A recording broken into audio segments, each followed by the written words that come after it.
आप सभी लोग देवता शंकर भगवान की शादी की तैयारी करने लगे।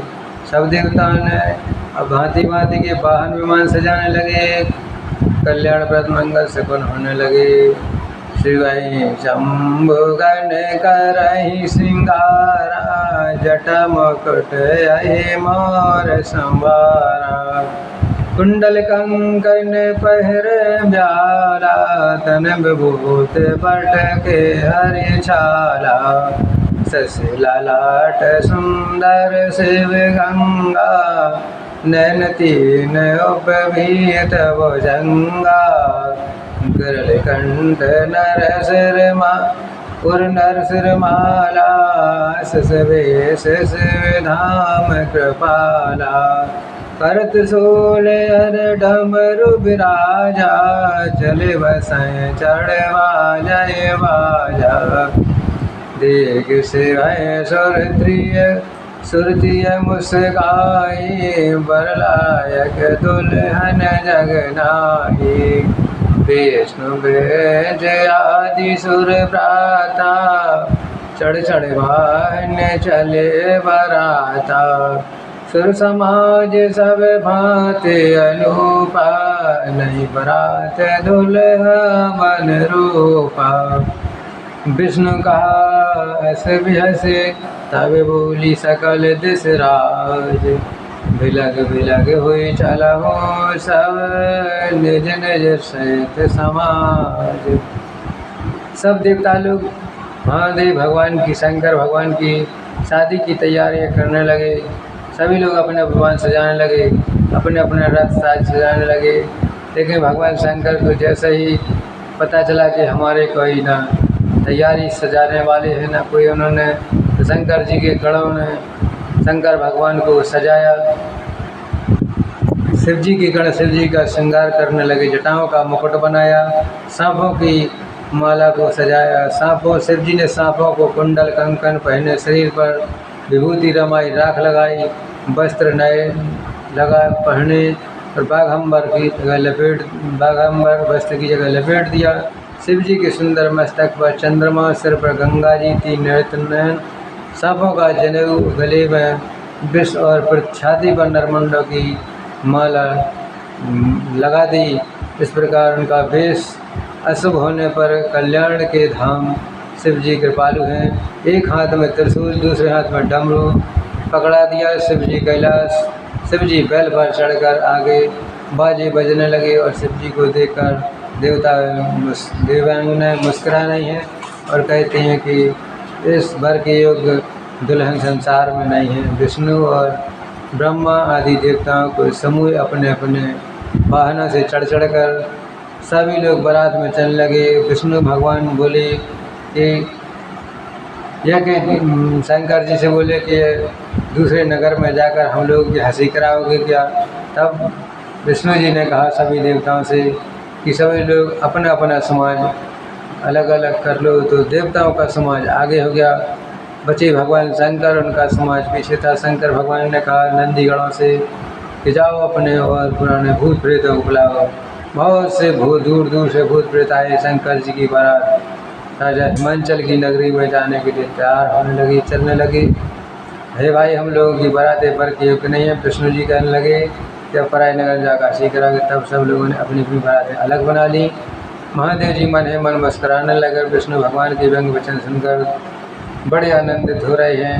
इनके अति प्रिय वचनों को सुनकर शिव जी भृंगी को भेजकर सब बड़ों को बुलवा लिया। शिव जी की आज्ञा सुनते ही सब चले। उन्होंने शिव जी स्वामी के चरण कमलों में सिर नवाया। तरह तरह की सवारियाँ, तरह तरह के समाज को देखकर सब लोग हंसने लगे। को बिना मुख को मुख ही बैन, को मुखहीन विपुल मख काहू। बिन पद कर को बहु पद बाहू, विपुल नयन को नयन विहीना।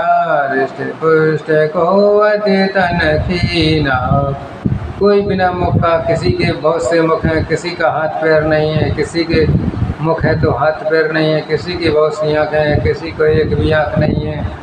कोई बहुत मोटा है, कोई ताजा है, कोई लंबा है, कोई बहुत दुबला है, कोई मोटा है। इसी प्रकार के अनेक प्रकार के गण थे, भूत प्रेतों की बारातें थीं, भूत प्रेत नाचते गाते, सब बड़े मनमोहन जी, देखने में बहुत ही बड़े बेढंगे लगते हैं। और राजा हिमांचल के नगर में बारात पहुंची। जैसे ही दूल्हा, कोई कहने लगा जस दूल्हे तस बनी बराता, कौतुक विविध होए मग जाता।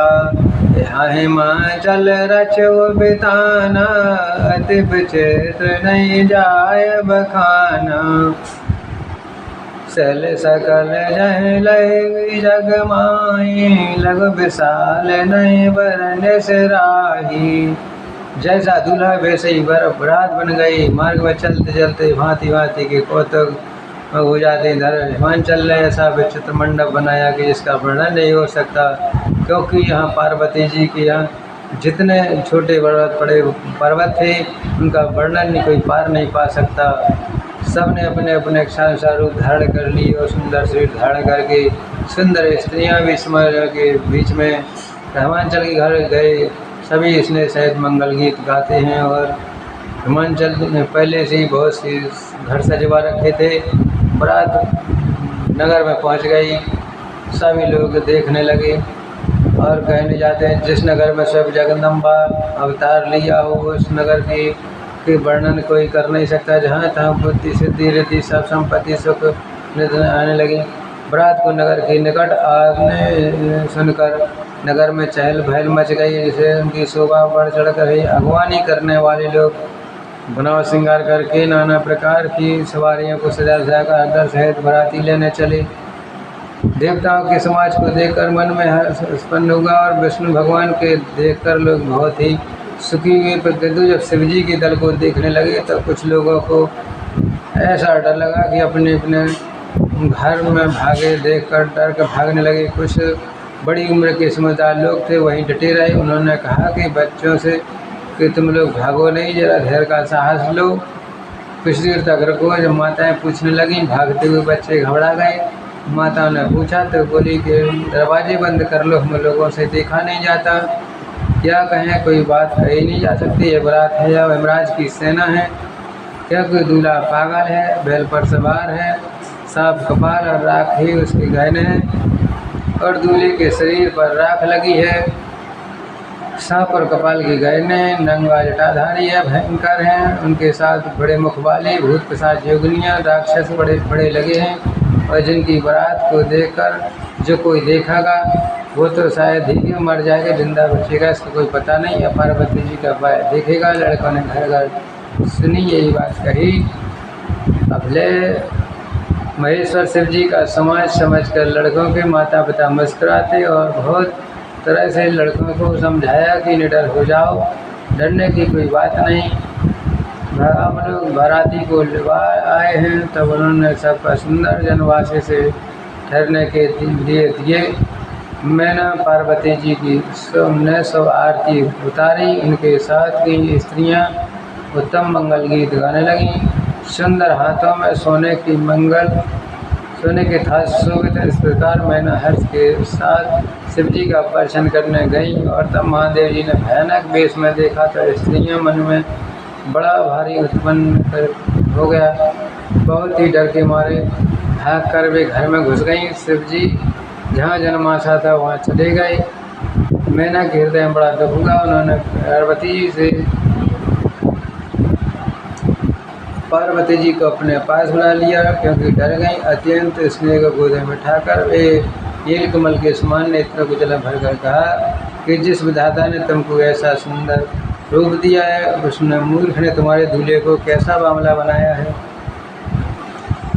और हिमांचल की स्त्री मैना को दुखी देखकर सारी स्त्रियां व्याकुल हो गईं। मैना अपनी कन्या के स्नेह को याद करके बुलाकर रोती हुई कहती हैं कि नारद जी का मैंने क्या बिगाड़ा, जिन्होंने मेरा बसता हुआ घर उजाड़ दिया, जिन्होंने पार्वती जी को ऐसा उपदेश दिया जिससे उनके बावले वर के लिए तब किया था।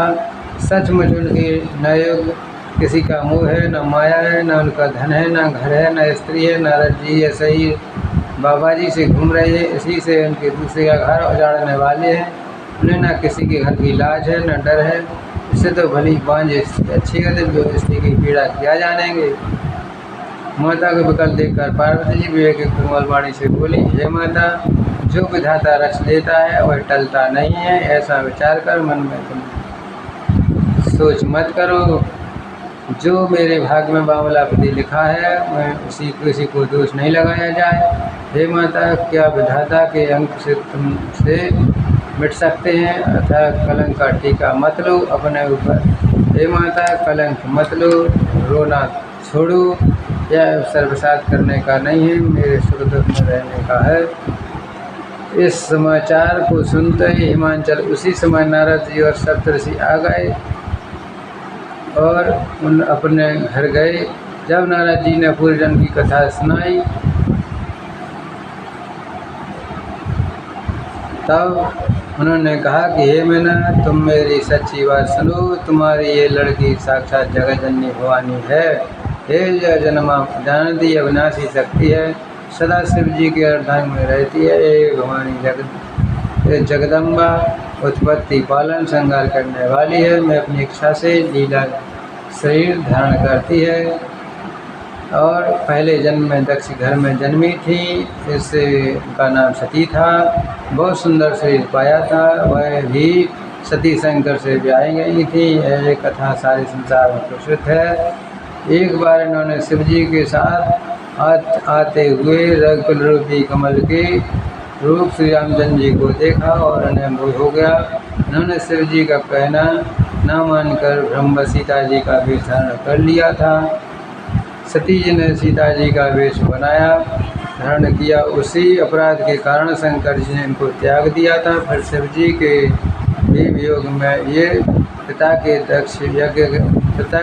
यज्ञ में गई थी, वहीं ये अग्नि में भस्म हो गई और उन्होंने तुम्हारे घर में जन्म लिया है। पति के कठिन तप के कारण उन्हें ये संदेह छोड़ दो और यही शिव जी की प्रिया है। तब नारद के वचन सुनकर सबका अपराध मिट गया। क्षण भर में समाचार सारे नगर में फैल गया। तब मैना और हिमवान के आनंद में मग्न हो गए। उन्होंने घर बार पार्वती के चरण में वंदना की। तब कहते हैं सब लोगों ने प्रार्थना की। तब मैना हिमवंत आनंदे पुनि पुनि पार्वती पद वंदे। नारी पुरुष शिशु जुवा सयाने नगर लोक अवे अति हर्षाने। तब मैना हिमवंत आनंदे पुनि पुनि पार्वती पद वंदे। लगी होने पुर मंगल गाना सजी सवाई आटक घटनाना। भाति अनेक भई जीवनारा शुभ सास जस कछु व्यवहारा। सोजु नारी की जाय बखानी बसई भवन जय मातु भवानी। सादर बोली सकल बाराती विष्णु विरंच देव सब जाती। तब मैना और हिमवान आनंद में मग्न हो गए तो उन्होंने बार बार पार्वती के चरणों की वंदना की। सभी स्त्री पुरुष बालक युवा सब नगर के सभी लोग प्रसन्न हो गए और नगर में मंगल गीत गाए जाने लगे। सब भांति भांति के लोग स्वर्ण के कलश सजाए। पाक शास्त्र में जैसी रीति है उसी प्रकार अनेक भांति की जो नार हुई। जिस तरह स्वयं माता भवानी जिस घर में स्वयं माता भवानी रहती वहाँ की जो नार का वर्णन कैसे किया जा सकता है। हिमांचल के आधार पुत्र सब बराती विष्णु ब्रह्मा सब जाति के नेता बुलाया। भोजन करने वालों को बहुत सी पंगतें बैठी, पर चतुर रसोइयाँ परोसने वाले स्त्रियों की मंडलियाँ देवताओं को भोजन करने के लिए जानकर कोमल वाणी से गालियाँ देने लगीं। सुंदर स्त्रियाँ मीठे स्वर में गालियाँ देने लगीं, व्यंग भरे वचन सुनाने लगी। इस प्रकार भोजन करने में बड़ी देर लग रही थी और करुणों में भी से वर्णन नहीं कहा जा सकता। भोजन कर चुकने पर सबके साथ हाथ मुँह धुलवा कर पान दिए। सब लोगों ने जहाँ ठहरे वहीं चल दिए और सब फिर मुनियों ने लौटकर हिमवान को लगन पत्र का सुनाई और विवाह का समय देखकर देवताओं को बुलाया। सब देवताओं को आदर सहित बुलवा लिया। सबके यथायोग आसन दिए। वेद की रीति वेद सजाई और स्त्रियां सुंदर श्रेष्ठ मंगल गीत गाने लगीं। इसके बाद फिर मुनीश्वरों ने पार्वती जी को बुलाया। सखियां श्रृंगार करके उन्हें ले आईं। पार्वती जी के रूप को देखकर सब देवता मोहित हो गए। संसार में ऐसा कौन कवि है जो सुंदरता का वर्णन कर सकता है। जगदम्बा पार्वती जी की जगत को जगदम्बा से और शिव जी की पत्नी समझकर देवताओं ने मन ही मन प्रणाम किया। भवानी जी की सुंदरता की सीमा कौन कर सकता है, क्योंकि उनकी सुंदरता का वर्णन करने में सब नहीं कर सकते। जगत जननी पार्वती जी की महान शोभा का वर्णन करोड़ों मुखों से भी करते नहीं बनता। तो वेद शेष सरस्वती जी तक उसे कहते हुए समझा जाते हैं। मंदबुद्धि तुलसी किस गिनती में है। और मुनियों की आज्ञा से शिव जी पार्वती जी ने गणेश का पूजन किया। मन में देवताओं को आनंद की प्राप्ति समझकर कोई इस बात की शंका न करे। गणेश जी तो शिव पार्वती जी की संतान हैं। अभी विवाह से पूर्व ही वे कहाँ से आ गए। वेदों में विवाह की रीति जैसी कही गई है, महामुनियों ये सब रीति करवाई गई है। पर्वतराज हिमांचल ने हाथ में कुश लेकर कन्या का हाथ पकड़कर भवानी जी के शिव पत्नी जानकर शिव को समर्पण किया। जब महेश्वर शिव जी ने पार्वती जी के पाणी किया, संस्कार किया, तब सब देवता हृदय में बड़े हर्षित हुए। श्रेष्ठ मुनियों वेद मंत्रों का उच्चारण करने लगे। देवतागण शिव जी का जय जयकार करने लगे। अनेकों प्रकार के बाजे बजने लगे। शिव जी ने नाना प्रकार के फूलों की वर्षा की। शिव पार्वती जी की विवाह हो गया। सारे ब्रह्मांड में आनंद भराया गया। और उस समय बहुत प्रकार से राजा दक्ष ने दान दिए। पर्वतराज हिमांचल ने बहुत दान दिया। और हिमांचल ने कहा, हे शंकर, आप पूर्ण काम है, मैं आपको क्या दे सकता हूँ। इतना कहकर शिव जी के चरण कमल पकड़ कर रह गए। कृपा के सागर शिव जी ने अपने ससुर का सही प्रकार से समाधान किया। फिर प्रेम से परिपूर्ण हृदय मैना ने शिव जी के चरण पकड़ कमले और कहा, हे नाथ, यह उमा मुझे मेरे प्राणों से के समान प्यारी है। आप इसे अपने घर की टहलनी बनाइएगा, क्योंकि इसके साथ अपराधों को क्षमा करते रहिएगा। आप प्रसन्न होकर मुझे यही वर दीजिए। शिव जी ने बहुत प्रकार से अपनी सास को समझाया। तब वे शिव जी के चरणों में सिर नवाकर गई बोली। फिर माता ने पार्वती जी को बुला लिया और दूध में बैठाकर सुंदर सेक दी। करूँ सदा शंकर पद पूजा, नारी धर्म पथ देहो न दूजा। बचन कहते भर लोचन वारी, बबरी लाय और लीन कुमारी। कृति विधि सजी नारी जग माही, पराधीन सपनों सुख नाही। भयत प्रेम में कलमय तारी, धीरज कीन कुसुम बेचारी। शिव जी ने बहुत प्रकार से अपनी सास को समझाया। बहुत से शिव जी के चरणों में सिर नवाकर गईं। और फिर माता ने पार्वती जी को बुलाकर गोद में उठाकर समझाया, हे पार्वती जी, तू सदा शिव जी के चरणों की पूजा करना। नारियों का यही धर्म है। उनके लिए पति ही देवता है और कोई देवता नहीं है। इस प्रकार की बातें कहते कहते उनकी आँखों में आंसू भरे आए।